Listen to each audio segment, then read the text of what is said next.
Yeah, today I'm gonna do we got black. We got some luck right now. Today I'm gonna do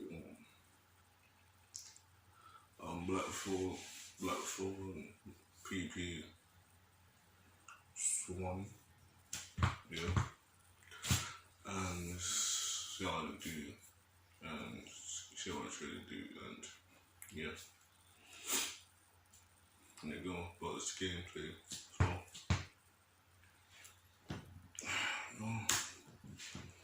Hello and welcome to the Back 4 Blood PvP Showcase. If you don't already know, Back 4 Blood is an upcoming 4-player co-op zombie shooter made by the creators of Left 4 Dead. Today we're diving deeper into the new PvP mode called Swarm, how it works, and what you'll be doing, maybe even a little bit of strategy. We'll also talk with Turtle Rock's lead game designer on Back 4 Blood, Brandon Yanez, to help piece it all together.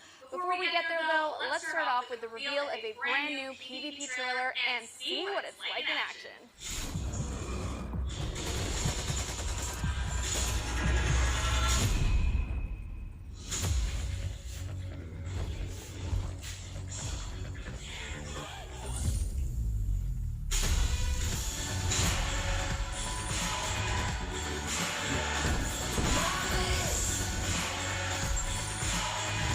That's one down.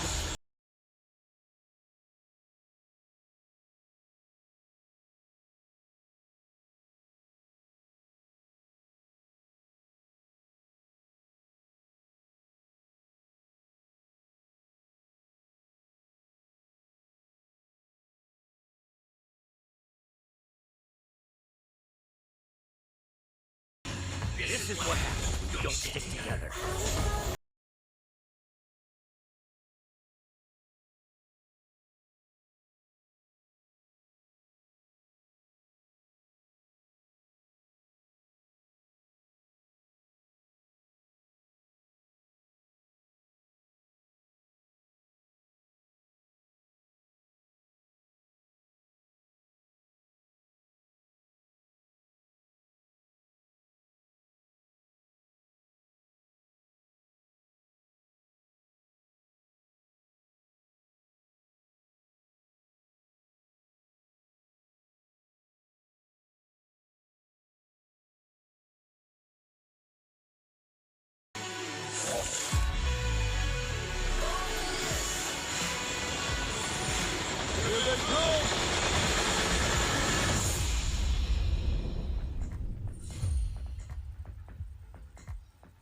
That looked intense. So there you have it, guys. Back 4 Blood's PvP mode Swarm. To hear more about it and to take a deep dive into the gameplay and the mechanics, we have Turtle Rock's lead game designer on Back 4 Blood, Brandon Yanez.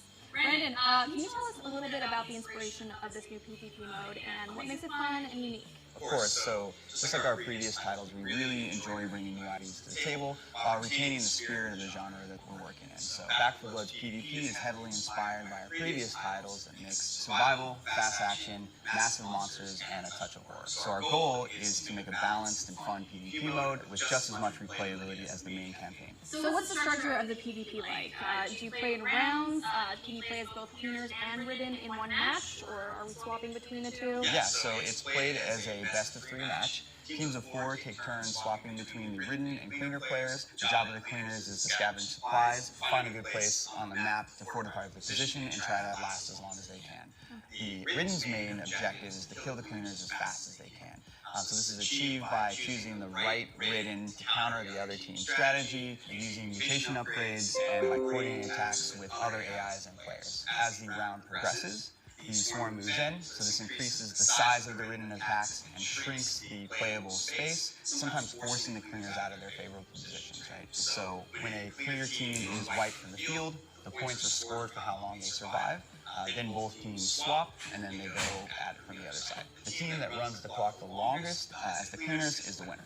Now, I understand you can play as all the different cleaners in both co-op and PvP.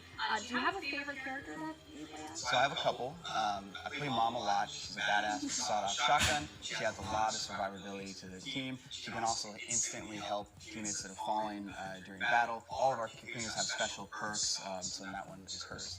Let's jump into another trailer that goes a little more in depth on the Ridden's progression through PvP. Check it out.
Okay, so Brandon, we just saw that each different Ridden has their own variants as well as their own mutations on each variant. So can you expand a little more on these special abilities and how they work? Sure. So at the start of each round, players can choose between 9 playable Ridden, each with their own unique abilities. So for example, the Stalker can pounce a player and pull them away from their team, or an Exploder can time their detonation in the middle of a group of cleaners and fling them all in separate directions.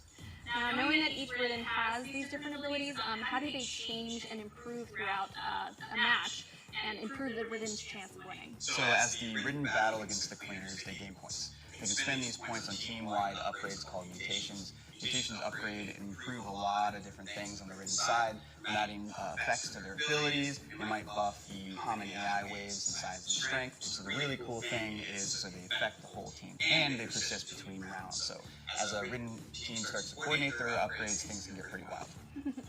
What are some strategies that the Ridden team can take on in order to get a leg up on the competition? If the cleaners are really sticking together, you can swap to the Wretch and vomit on their location. That's going to cause them to spread out, right? This is going to open up a whole bunch of opportunities for the other Ridden players to attack, right? So if you get them to spread out and there's Stalker nearby, Stalker uses the Chaos to grab one of the cleaners and drag them off into the swarm. The Wretch's vomit also slows their victims, so if a tall boy who's naturally pretty slow can attack one of those slow characters, they're going to really be able to pummel them. Another good one is if an Exploder waits for a cleaner to go revive their friend, they can use that as an opportunity to charge in and detonate on them, sending them flying and doing a massive amount of damage. Ooh, sounds pretty brutal. So with that being said, which is your favorite Ridden to play as? That has to be the tall boy. It's pretty easy to pick up and play, and have a lot of fun hitting cleaners across the map. Speaking of fun, let's talk about weapons. Now, throughout the trailers, you can see a number of different weapons. Can you go a little deeper into what those weapons are and how they work? So we really wanted to expand on the amount of choices the player had in Back 4 Blood with their weapons. So of course there's handguns, shotguns, LMGs, SMGs, sniper rifles, and a whole bunch of other types of weapons, each with sort of like a unique character feel to them. Now, how deep does this weapon customization go? I really want to know. What are some of the different attachments and options, and how do they change the gameplay overall? Absolutely. So there's a lot of different customization options for your weapons. So throughout the world, you can find scopes, silencers, stocks, sights, all that good stuff. You can mix and match them, so there's a ton of options. Last question. Do you have a favorite type of weapon? Absolutely. So as I said earlier, I really enjoy playing Mom, so her shotgun is definitely at the top of my list. Ah, that's a solid choice. Alright, we've learned a little bit about how it all works, the cleaners, the Ridden, the mutations, as well as how the customization works for the weapons. Thank you so much for joining me, Brandon, and for giving us a little bit more detail on Back 4 Blood's new PvP mode, Swarm. Thanks for having me. I can't wait for everyone to get their hands on this game. We're all really excited. I can't wait either. The good news is that you guys won't have to wait too long. There's an open beta coming up on August 12th with an early access portion on August 5th available to those who pre-order. That's all for today, but Back 4 Blood still has a lot more to reveal in the coming months, so Wow. What? What? Wait.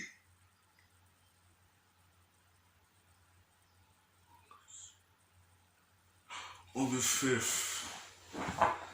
Damn.